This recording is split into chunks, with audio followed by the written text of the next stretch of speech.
Peace. My name is MystyMoon, and I am an integrative health coach for women. And my purpose is to help heal women physically, mentally, emotionally, and spiritually. And today we'll be addressing all the aspects of healing through discussing holistic medicine. We'll define what it is, explore its history, and then I'll offer some easy tools that you can begin implementing right away. Okay, let's get to it.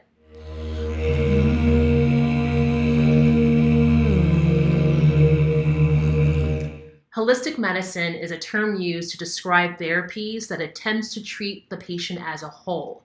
That includes the body, the mind, the emotion, and the spirit or energetics of the body, as opposed to just treating the symptoms or just one aspect of the person.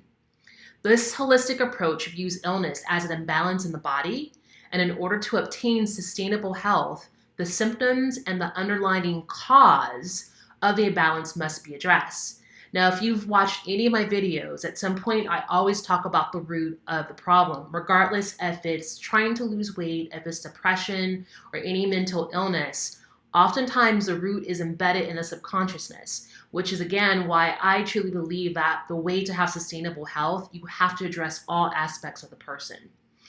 Now, holistic medicine goes all the way back, as far as at the very least 5,000 years. It's been recorded that the ancient Egyptians, the ancient Chinese, and the ancient Indians in India all used some type of holistic medicine. So, and what's interesting is that even though they were all in different parts of the world, and there was no internet, there was no immediate communication, they were all using very similar modalities, such as hydrotherapy, herbs, massage, colonics, some type of movement, whether it was yoga or qigong, consuming whole foods. So what's fascinating about Chinese medicine specifically, in addition to all the modalities I just named, they were able to figure out all the different meridians on the body. And they were also able to find the correlation between the different organs and how it relates to the seasons, how it relates to the different elements, and how each organ has its own frequency. All right, so Chinese medicine views the human body as a small universe of interconnected systems, including the physical elements as well as the subtle energies, which they call qi or shen. Now, when I read this made me think of a revelation that I had once in a biology class. We were studying the human cells, and I was thinking, wow, the cell looks just like planet Earth, right? So you have the cell membrane that surrounds the cell. That's just like the Earth's exosphere. I'm not sure if I'm pronouncing that right. Forgive me if I'm not. And then the organelles within the cell is like the continents on the planet. And then you have the cytoplasma, which is like the ocean on our planet. And so it just goes to show you that as above, as below, as above, as below. I think that's how the term goes. As above, so below. So it just goes to show that we are a reflection of nature. And see, back then, humans were more in touch with nature and more in touch with their intuition. And since the atmosphere was pure of any radio frequency radiation, the connection to spirit was even stronger. And an example I like to ponder on is the plant medicine called ayahuasca, which originated from the Amazons. And the Amazonians, the ancient Amazonians, would use this medicine. It's a psychotropic plant that causes hallucinations, but the purpose is to use it for deep spiritual healing. Now, I read this book. I can't remember the name of it, but the archaeologist was exploring ayahuasca in the Amazon. And so he asked the shamans, because keep in mind that with ayahuasca, it's two different plants, right? So the archaeologist asked these shamans, out of all the million plants in the Amazon, how did you guys figure out to mix these two together to create this medicine? And their response was, the plants told us. So again, it goes to show that the ancients knew how to communicate with the plants, and even Native Americans, the shamans, if you think about the shamans in different ancient African cultures, they all had this connection to spirit. So again, it's all holistic. And if you think about the humans back then, they all lived a lot longer than how we live now. I mean, of course, they don't have the stresses that we have. They don't have the 9 to 5 jobs that we have here. Again, all the radiation in the air. But the fact that they had that beautiful synergistic connection to nature allowed them to have more vitality and longevity. Now, I always giggle when I hear holistic medicine being termed as alternative medicine, because holistic medicine, again, dates back all the way back to 5,000 years. I mean, at the very least, where allopathic medicine, or also known as Western medicine, has only been around for 200 years. But they both have their place. I mean, I always say that if I get hit by a car, I don't want to go see an acupuncturist. I want to go see a surgeon. And so luckily, we're living in a day and age where the two are integrated, and what Western medicine is starting to finally give credit to alternative medicine or holistic medicine. So you are seeing the blend of the two, which I find really exciting. So in conclusion, I want to offer you just some easy tools that you can begin implementing right away to have more of a holistic lifestyle. So we'll start off with the physical aspect. All right, so that's pretty a no-brainer. So yoga. Restorative yoga, I mean, if you're not a big yogi person, and what I love about yoga is that it's just holistic within itself, because the way that you stretch the body, you stimulate certain hormones in the body, certain glands in the body. You have the breathing, so that's giving you energy. And there's certain ways that you can breathe that gives you more energy, and certain ways that you can breathe that helps calm you down if you have a lot of energy. So it balances the nervous system. Of course, it gives you flexibility. It gives you strength. It helps you focus. So with yoga, you cannot go wrong. And if you're looking for a practice, there's a few practices in my YouTube channel where I think I have 2 or 3 just really easy restorative yoga practices that you can do. Alrighty, and then for us women, there's womb yoga. And with womb yoga, it's a series of poses that helps to strengthen the uterus. It helps create blood flow. It helps to create stability. And there's certain affirmations that you say with it as well. And there's a link on the bottom. If you subscribe to my newsletter, then I have a free 15-minute yoga practice that you could do. That's really easy to do. Okay, so that's one aspect of the physical. And then there's diet. Of course, there's diet. Now, I believe in, and I'm trained, the school that I went to, and I subscribe to this truth, which is bio-individuality, meaning that all of our bodies are different. So what works for one person, if veganism works for one person, it may not work for another person. There's this book called Eating Right for Your Blood Type. Fascinating read by, his last name's Adamo. I forget his first name, but he carried on the legacy of his father's research. And then this research, they found that various blood types calls for different diets, and it's all based on the evolution of blood. So for an example, O's were the hunters and gatherers back then in human history. So they had to consume meat. So those who are type O have more like an athletic body and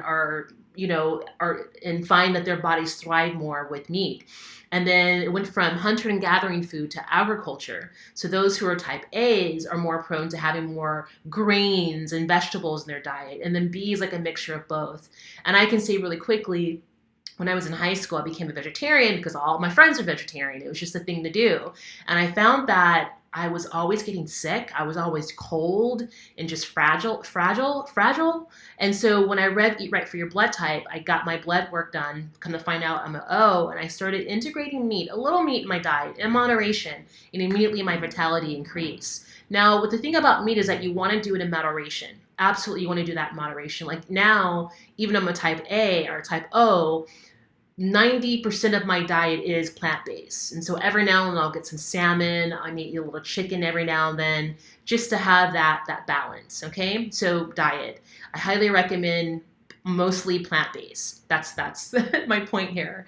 Okay, and then detoxing. Detoxing is vital for your health. And what I mean by detoxing, I'm speaking of colonics, sweats, like going to a sauna, doing intermediate fasting, you can do a fast from like on the weekends. What I do on Saturdays and Sundays, from the time that I get up until about 5 o'clock, I don't eat. And the reason why is that it gives your digestive system an opportunity to get some rest and to recuperate itself. And as far as colonics are concerned, I would say all of holistic health practitioners would say that a lot of our diseases starts in the colon, because even though you may have a bowel movement every day, the way that the colon is structured, there's little crevices in like every inch or so within the colon, and the feces gets an excessive feces get caught up in there. So even though you're having a bowel movement every day, it's starting to accumulate. So if you've never had a bowel movement before, there is it does accumulate in there. And keep in mind that if you stretched out your colon, I believe it can stretch out to like 2 cars parked next to each other. So getting colonics are vital for your health. And it's even proven that when you get a colonic, that it helps with fatigue. It helps with your skin clears. You have more, fatigue, you have more energy. So there's a lot of different correlations with health imbalances and the colon. Okay, and then lastly, for the body, I think I mentioned all the options for the body. Now moving on to the emotional aspect of the body. The easy, quick thing that you can start implementing is emotional intelligence. Now, what emotional intelligence means is having an awareness of your emotions to the point where you're not reacting.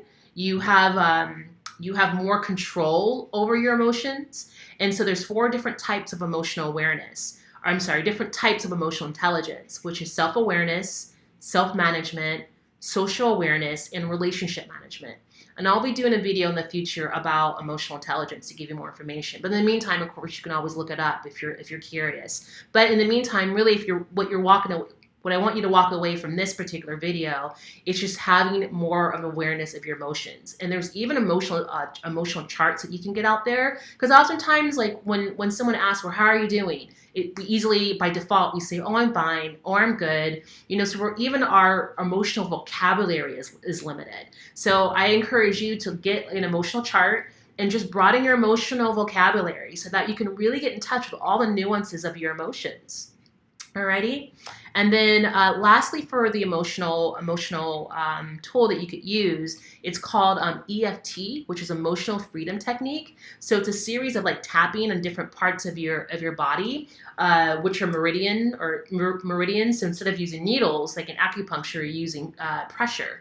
And there's certain affirmations that you say. I don't know enough about it. I'm not an expert in EFT. I've used it on myself in the past. But I do know that, and when I did use it, I did find that it did help. And it's easy to do. You can just go online, you can find a chart, and just start experimenting with it on yourself. Alrighty, so those are 2 really easy things: emotional intelligence and energy tapping. Now, as far as the mental aspect, of course, this is the easy one. You hear this all the time: affirmations. Affirmations are just really powerful tools to use. It's easy. And what affirmations does, it helps to neutralize the thoughts. So if you're thinking, I'm fat, I'm ugly, I hate myself, you're not going to go from that to I love myself and I'm beautiful. But if you can go from I'm fat, I'm ugly to I have a body. I have a body. That neutralizes it. And then from there, you can begin to build up on your self-esteem. That's just one example. And there are tons of affirmations out there. And I'm telling you, they really do work. If you're diligent with them and you say them every single day, you will start to feel a shift in your thoughts, your beliefs about yourself. And then I want to recommend, I always talk about Brooke Castillo, because when it comes to mental hygiene, it's just such an easy, powerful chart to have. It's called the model. And what the model means is that our thoughts affect our emotions affects our actions, and our actions yield our results. So with this chart, you can start to dissect how your thoughts are affecting your behavior. Or if there's a certain outcome that you want, you can put in that outcome and kind of reverse engineer what thoughts you need to have in order to yield that result. So there's different ways that you can play with it. So the model, Brooke Castillo, highly recommend it. And then the last option I want to give you, there's an app. There's 2 apps, actually, I want to recommend. One is called Woebot, so WOE bot. So it's like, oh my woes, but it's bot. So it's an AI, a communication that you're having a communication with an AI, but it's all about mental hygiene. And he's funny. He has like these little jokes that he tells. And so it's just a matter of just like checking in. How are you feeling today? So that you're aware of like whether you're doing black or white thinking, meaning like nothing ever, works well for me. And so you can become aware of like, well, is that true? Is it true that nothing ever really works out for you? So it's just a way of dissecting your thought process. Robot, highly recommend it. And then lastly is Brian Katie's, it's called The Work. It's another app. Both of these are for free. And again, it's just another way to help dissect what's happening. Like what you may think is happening is not true. It's just most likely based on your belief systems about your reality. I hope that makes sense. Then lastly, for spiritual work, these are really easy to do and kind of obvious. One is altar work. Altar work is everything because, again, it's your sacred space that you get to come to where you can journal, where you can meditate, where you can pray, where you can just have some thoughts to yourself. It really feeds you on a spiritual level. And then your morning practice. Morning practices are everything. Like, for an example, when I get up, I don't go on social media at all until after I do my morning practice. And the morning practice, again, it's meditating, it's journaling, it's saying your affirmations, it's just connecting to your higher self. And then, of course, meditation and then prayer is another example of a spiritual, another tool to help enhance your spiritual practice. So I hope this was helpful on some level. These are all easy to do. Holistic lifestyle, again, it's ancient. It's just how we've been rolling since the beginning of time. And if we can just get back to these natural practices, we'll find that we'll have more harmony in our lives. And of course, if you need help with any of these and you feel like you want some guidance, feel free to reach out to me. That's what I'm here for. I'll be more than honored to help you integrate these practices into your life. So until then, thank you for watching. I look forward to the next video and have a beautiful day. All right, peace.